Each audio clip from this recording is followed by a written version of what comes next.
big game Saturday for the Aztecs. They'll be taking on New Mexico in Albuquerque. Big because they're unfortunately coming off a loss to Nevada last week. How are they going to regroup? How are they going to get back to their winning ways? We're going to ask our next guest right now, Steve. He's a petite little flower. Yeah. At about 6'4", 310 pounds. Sophomore offensive lineman Keith Ismael with us here on Xtra. Keith, how are you? I'm good. How are you guys doing? Great. Well, Keith, we're doing really well. Like everybody, we were disappointed in what happened Saturday night in Reno. And your quarterback, Ryan Agnew, said after the game that it might have been simply that Nevada wanted it more than you guys. Did you learn a lesson team-wise coming out of that loss? Yeah, I mean, every game, nobody likes to lose.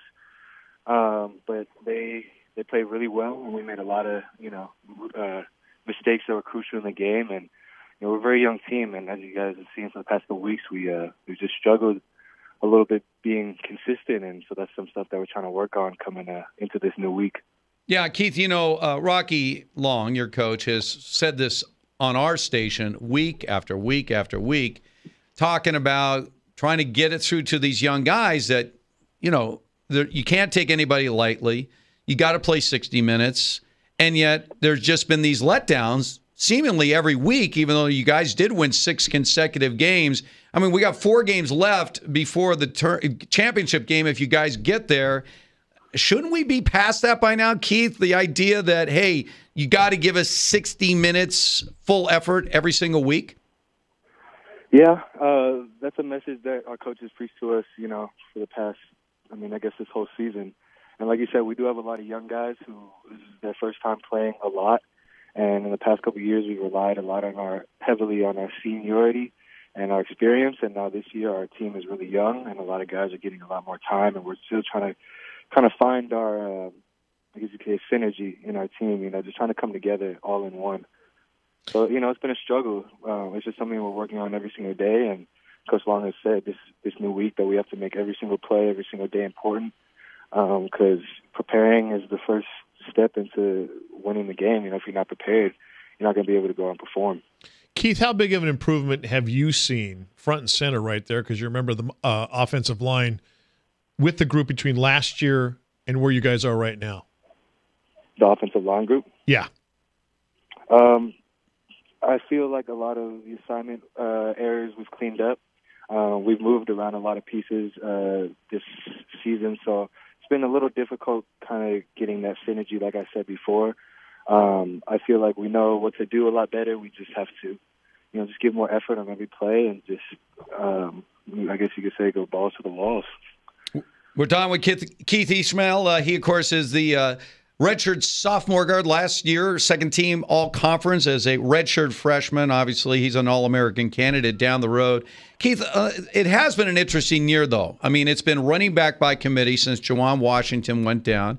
Obviously, You've had a backup quarterback in there as well.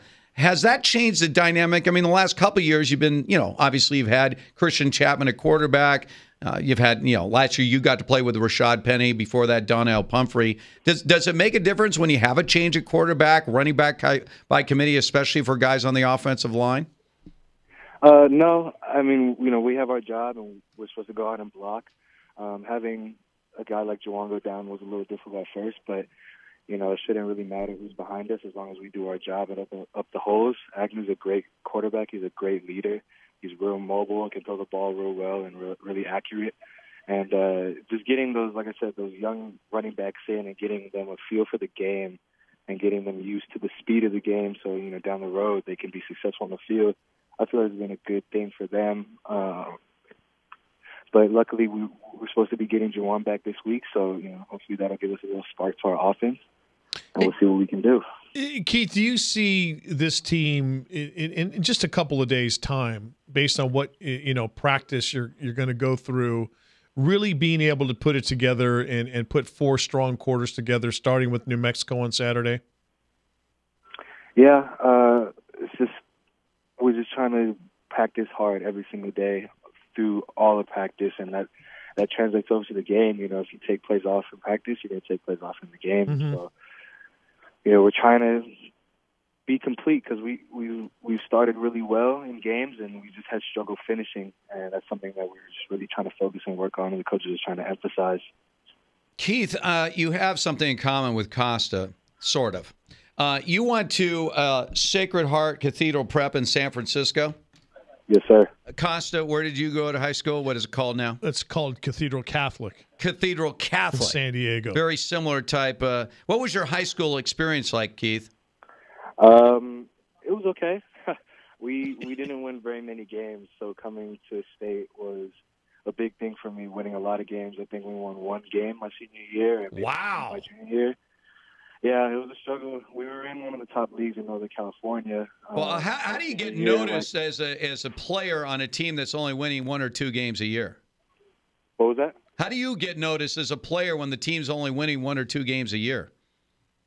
It kind of, gives a chip on your shoulder. You have to prove yourself every play, every game. And so even though I was on the worst team in our league, I played like I was the best player in the league. And, I tried to show out and dominate.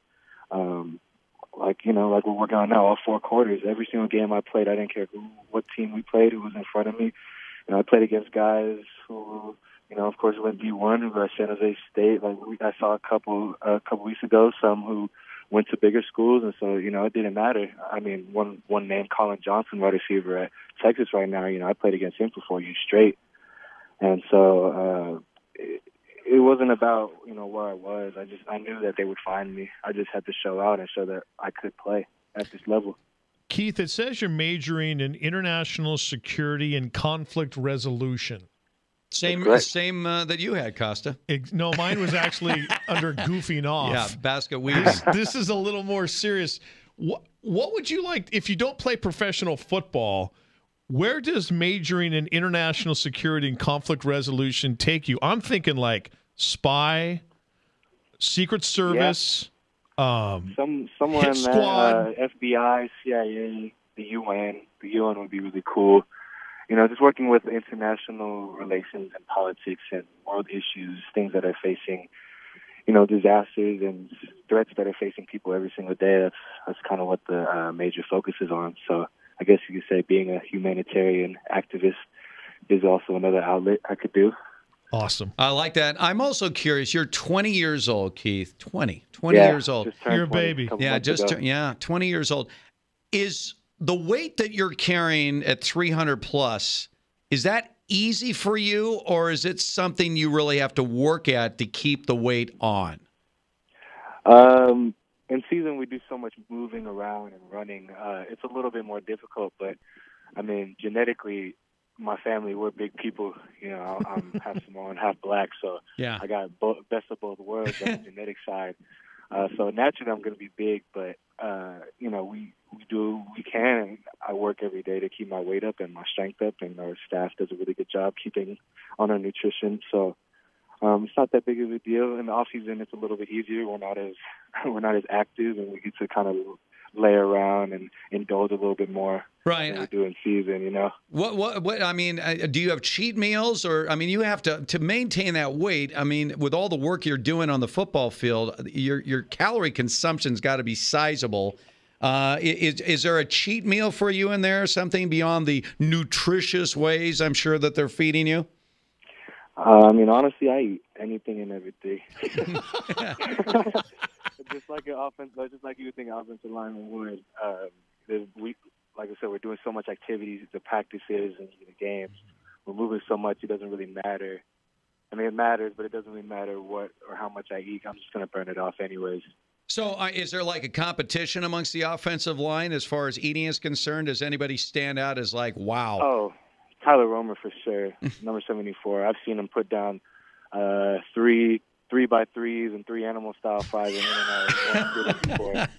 Keith, you know what? I don't know how, and a milkshake. I don't know how he did it. I've never seen anything like that in my life. Freshman year. Every time freshman year here. Every time we talk with an offensive or defensive lineman for the Aztecs, it always goes to In-N-Out Burger and who's putting down what. Is that just your guys' go-to? In-N-Out's a great source of protein. Yeah. I mean, I honestly have not been the biggest fan of In-N-Out, even being a California native. I think maybe just because it's been here all my life. But yeah.